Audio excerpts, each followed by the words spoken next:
You are a boxing genius and understanding matchmaking. You could be a matchmaker just as well as you can be I guess not a news guy, not a reporter, but a guy that gives information. And the information is key.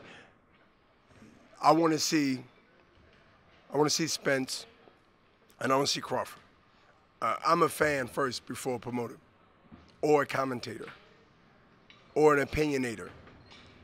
These fights, no matter who promote them, when they matched up like that, I don't care whose side you on. You're going to pay to see it. You're going to watch it. Or get on the plane and go see it. In these last two fights, Khan and Crawford, Garcia and Spence, did you learn anything from watching those fights, either changed your mind or solidified your opinion? Who wins that fight? Everybody want to see it. Who's going to win it? I like Crawford to beat Spence. I like Garcia.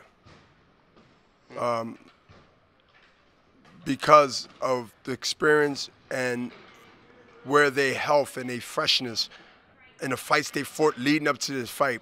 I don't see wear and tear on Crawford. I don't see wear and tear on Garcia. I see these guys that they prime, ready, but I see I'm not going to say their opponent, I'll see their future superstar matchups being a tab under that experience.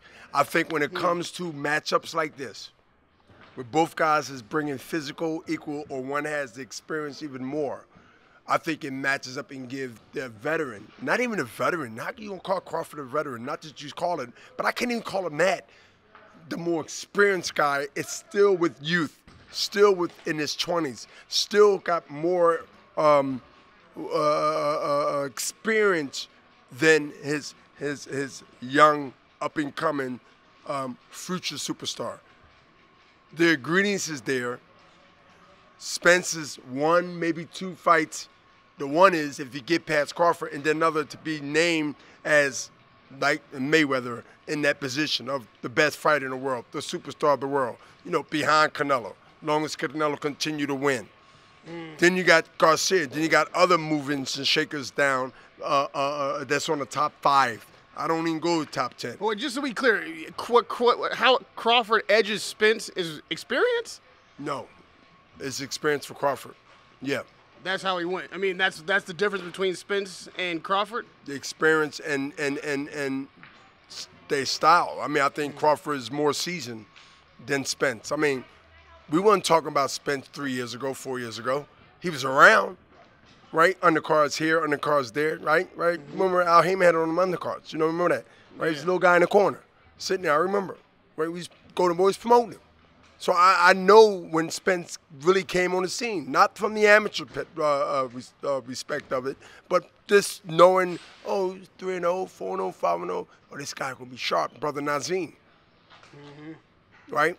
Who knows mostly, if not all, the amateurs back then, a couple of years ago, and I know he know now, even though I don't see him as much and talk to him as I used to, but he told me about Spence. So I'm like, okay. Right, quiet, kind of meek type of guy, right? Getting a little bit more voicey now, but the shock of, ooh, this is a different level. That's been proven in history. Every fighter can't prove that, but Crawford, man, he's nobody to look at as a stepping stone. Not now, right? A year or two go by, maybe he has some hard, tough Mexican fights or whatever, get banged up a little bit, little wear and tear here, little wear and tear there, squeak out Crawford, maybe some wins here, then he'd be like, oh, let's go get him. But to jump on him now, I'm going with Crawford. If he jump on him now, between now and early next year, I'm going with Crawford. Interesting. Radio Rahim with the executioner, the alien, the legend, the doctor, Bernard Hopkins. Yes. Peace. Radio Rahim in the house. Thank you, sir. Always. Thank you.